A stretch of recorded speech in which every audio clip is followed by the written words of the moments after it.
হে all good morning. আজকে হচ্ছে আমাদের নেক্সট দিন শিলিগুড়িতে। তো আজকে আমরা কার্শিয়াংয়ের উদ্দেশ্যে বেরোবো।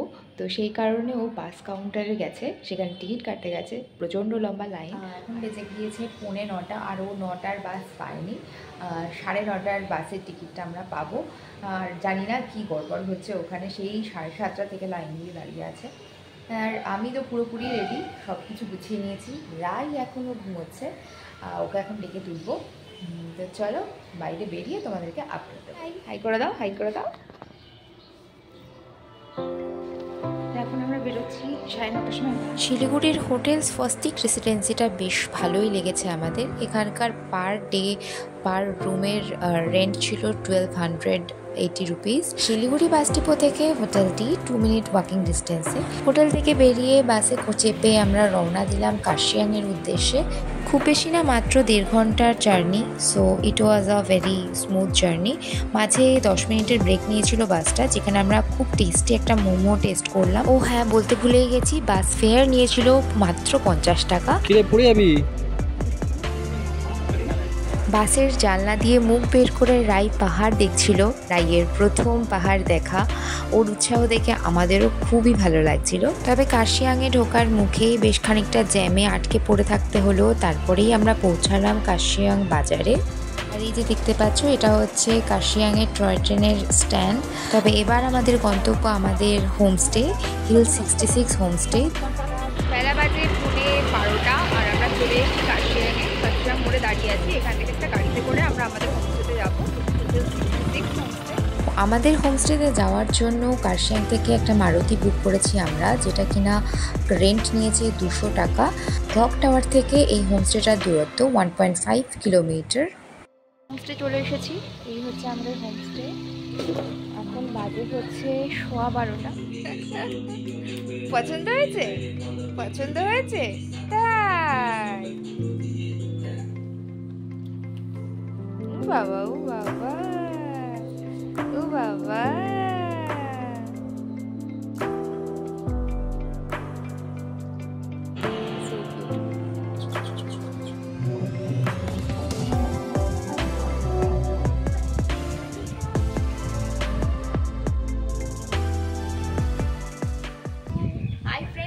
চলে এসেছি আমাদের হোমস্টেতে, হিল 66 হোমস্টে। আর বেশ কিছুক্ষণ আগেই পৌঁছেছি। এসে একটু বসে টসে রেস্ট নিয়ে পুরো প্রাকৃতিক সৌন্দর্য উপভোগ করে তারপরে এই ভিডিওটা শুট করতে। চলো আমাদের হোমস্টের একটা ট্যুর দিয়ে দিই। আপাতত আমরা এখন গ্রাউন্ডে আছি, এবার যাবো আমাদের ফ্লোরে, মানে ফার্স্ট ফ্লোরে। চলো let's.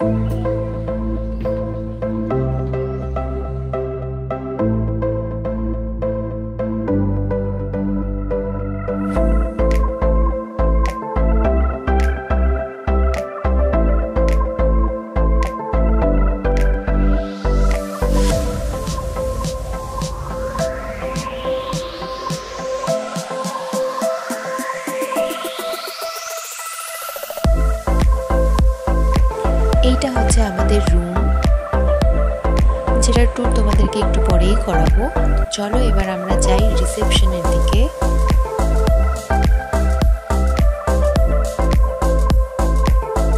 So here is the reception. আর রিসেপশনিস্ট ভাইটা খুবই ফ্রেন্ডলি আর খুব সুন্দর করে সাজানো এই হোমস্টের ইন্টেরিয়রটা। This is a dining place. আর এখানে একটা টিভিও আছে। এটা হচ্ছে ব্যাক সাইড ব্যালকনি, যেটা মেইন রাস্তার পাশেই। আর এটাও খুব সুন্দর করে সাজানো। আর এই যে স্টেয়ারটা দেখছো, এটা দিয়ে এর উপরের ফ্লোরে যাওয়া যায়। আর চলো এবার আমাদের রুম ট্যুরটাও তোমাদেরকে দিয়ে দিই। So here is our room, so beautiful and clean. আর মোস্ট ইম্পর্টেন্টলি দ্য ভিউ। এই রুমটা থেকে এক অসাধারণ ভিউ দেখতে দেখতে সময় কেটে যায় অজান্তেই।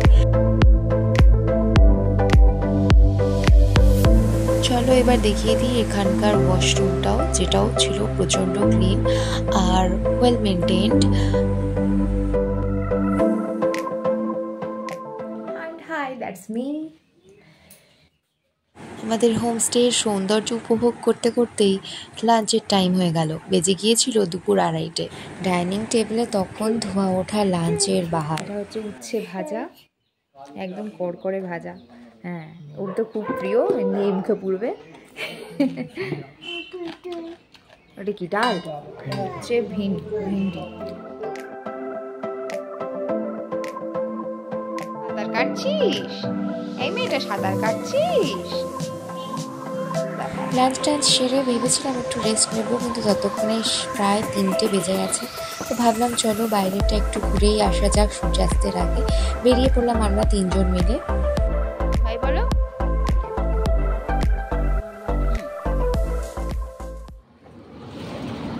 তো আমরা বেরিয়েছি। এটা হচ্ছে ডাউহিল রোড। আশপাশে আছে Dowhill pine forest, Dowhill church আর ডাউহিল স্কুলটা। তো সেগুলো যদি দেখতে পারা যায়, ওটা মোটামুটি 1 কিলোমিটারের মধ্যে। তো সেই জন্য আমরা যাচ্ছি, দেখা যাক কতদূর যাওয়া যায়। রায়ের বাবার তো অবস্থা খারাপ, রায়কে হবে না। তবে রাস্তা প্রচণ্ড খারাপ হওয়ায় বেশ কষ্ট হচ্ছিল, বোঝা গেল যে গাড়ি ছাড়া যাওয়া যাবে। চলার পথেই আমরা স্কুল বাচ্চাদের একটা মারুতিকে দাঁড় করে তাতে চড়ে বসলাম। আর সেই গাড়িতে করেই আমরা পৌঁছলাম ডাউহিল ফরেস্ট অফিসের কাছে, যেখান থেকে খুব হাঁটা পথেই ডাউহিল পাইন ফরেস্ট যাওয়া। এইটুকু পৌঁছতে কার রেন্ট পড়লো 50 টাকা। আনফর্চুনেটলি আমাকে এরপর পড়তে হলো জুতো বিভ্রাটের মুখে, যেই কারণে রাস্তা চলতে এক গাড়ি দাঁড় করিয়ে সেটাতে চড়ে বসতে হলো। আর সেটাই করে ব্যাক করলাম আমরা আমাদের হোমস্টেতে। তবে ফেরার পথে ডাউহিল চার্চ যাওয়ার রাস্তাটাও আমরা দেখে নিলাম। অলদো সেখানে আর যাওয়া হয়ে উঠলো না, কারণ সেখানে যাওয়া এখন প্রহিবিটেড। আর এই রাস্তাতেই পড়লো ডাউহিল পাইন ফরেস্ট, যদিও সেখানে নামা আমার পক্ষে সম্ভব ছিল। আমার জুতোর অবস্থা ছিল অত্যন্ত করুণ। ফিরে এলাম হোমস্টেতে। সেখানে এসে হোমস্টে থেকেই বুক করলাম একটা গাড়ি, যেটা আমাদেরকে দেখিয়ে দেবে এখানকার ভিউ পয়েন্টসগুলো। প্রথমেই চলে এলাম এখানকার ডাউহিল স্কুলে, যেটা কিনা হন্টেড প্লেস নামে বেশ বিখ্যাত।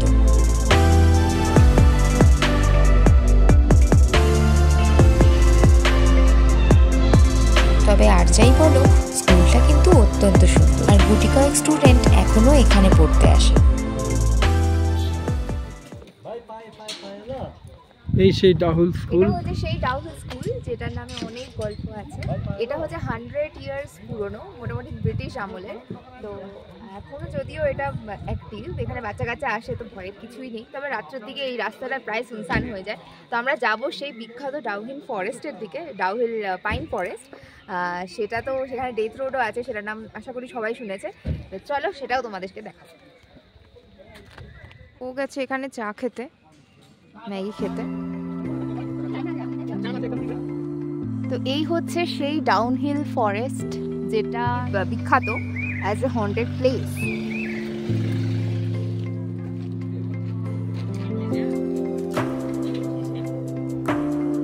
তবে এখানে এন্ট্রি টিকিট কাটতে হয়, যেটা কিনা কেটে নিলাম এই শপটা থেকে। পার পার্সন 20 রুপিস করে এন্ট্রি টিকিট ফি।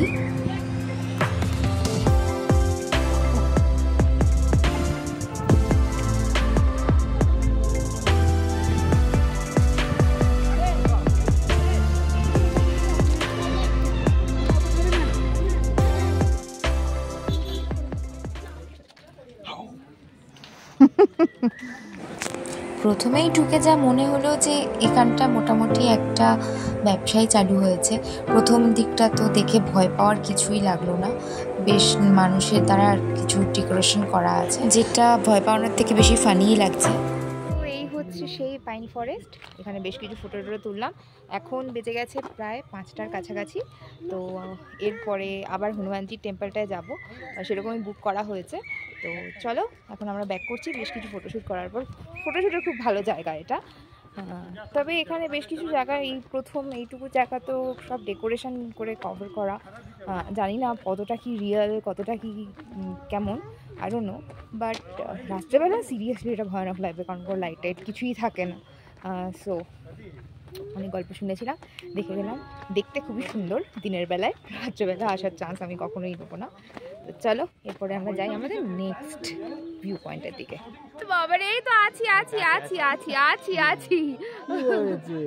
এটা হচ্ছে আমাদের ড্রাইভার দাদা, যিনি রায়কে কোলে নিয়েছিলেন, কিন্তু রায় একদমই থাকলো না, কোলে উঠেই ভয়ানক কান্না জুড়ে দিল। তো এরপর আমরা ব্যাক করলাম। এবার আমাদের উদ্দেশ্য হনুমানজি টপ, যেখানে খুব সুন্দর আমরা চায়ের বাগানও দেখতে পাবো, তারই সঙ্গে পাবো কার্শিয়াংয়ের একটা খুব সুন্দর ভিউ।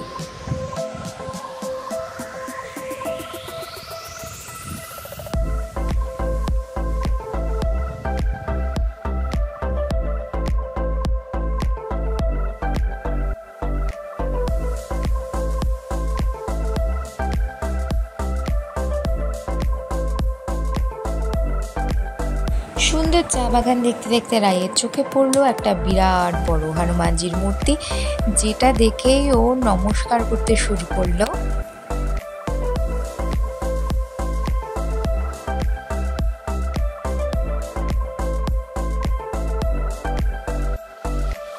তারপর আমরা চলে গেলাম এখানকার চা বাগানটা দেখতে। হনুমানজির মূর্তির পাশ দিয়েই একটা ছোট রাস্তা ধরে যেতে হয়, যেটা অত্যন্ত সুন্দর।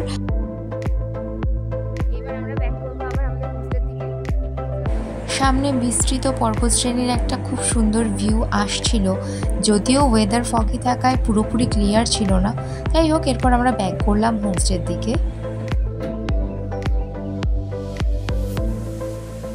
সূর্যদেব এখন পাটে বসেছেন, তো এই খুব সুন্দর ফুলের বাহারের মধ্যে দিয়েই আমরা উপভোগ করছিলাম একটা খুব সুন্দর সূর্যাস্তকে।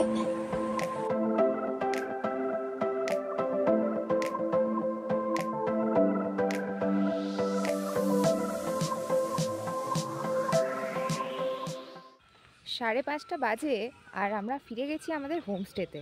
এই যে পেছনে এই যে আমাদের হোমস্টে, আমরা ওখানেই আমাদের ব্যাগ ট্যাগ রেখে এখানে সামনে একটা ছোট জায়গা আছে, এই জায়গাটা এক্সপ্লোর করতে যাচ্ছি। এই যে আমার পেছন পেছন এখানকার ভুলুটাও আসছে। ওই যে আমাদের হোমস্টে।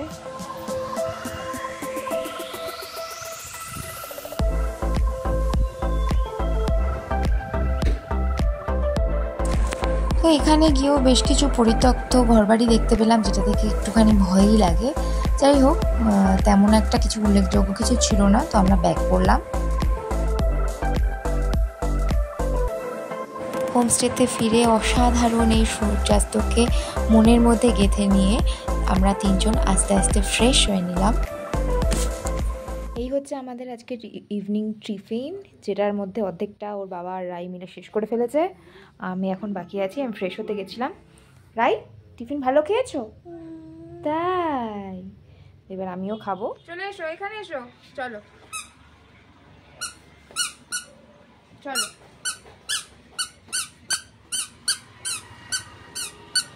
সময়টা এপ্রিলের মাঝামাঝি হলেও সূর্যদেব পাটে চলে যাওয়ার পরপরই এখানে কিন্তু বেশ ভালোই ঠান্ডা লাগছিল, তাই আমরা গরম জামা কাপড় চাপিয়ে নিলাম আর মন ভরে উপভোগ করতে লাগলাম সন্ধে রাতের এই অসাধারণ দৃশ্যটা। যদিও রাই তখন নতুন মাসি কাকুদের সঙ্গে বন্ধুত্ব করতে ব্যস্ত। আমাদের এই ট্রিপের অন্যতম গেম চেঞ্জার কিন্তু এই হোমস্টেটা, যেটা ছিল অসাধারণ সুন্দর, নিট অ্যান্ড ক্লিন। এদের আতিথেয়টাও খুবই হোমলি। এখানকার প্রত্যেকটা রুমের কিন্তু বেশ অদ্ভুত অদ্ভুত নাম আছে, যেগুলো এই পাহাড়ি উপত্যকার গাছের নামে দেওয়া। বলতেই হবে এখানকার ওনার খুব থটফুলি পুরো হোমস্টেটাকে সাজিয়েছেন। যাই হোক, রাত 9:30 নাগাদ আমাদের কাছে ডিনারের ডাক এলো। বসে পড়লাম আমরা ডিনার সারতে। গরম গরম রুটি, তার সঙ্গে চিকেন, আলু ভাজা আর আলু ফুলকপি তরকারি। রাত বাজে 10:30 আর আমাদের ডিনার কমপ্লিট। আর ডিনারে কী ছিল সেটা তো তোমরা দেখলেই।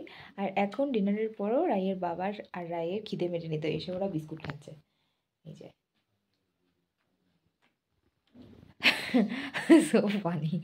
এনিওয়েজ, চলো কালকে আবার অহল্যারাতে যাওয়া, তো সকালবেলা উঠে তোমাদেরকে আপডেট দেবো আমাদের কালকের সারাদিনের প্ল্যানিংয়ের ব্যাপারে। চলো, আজকের মতো গুড নাইট।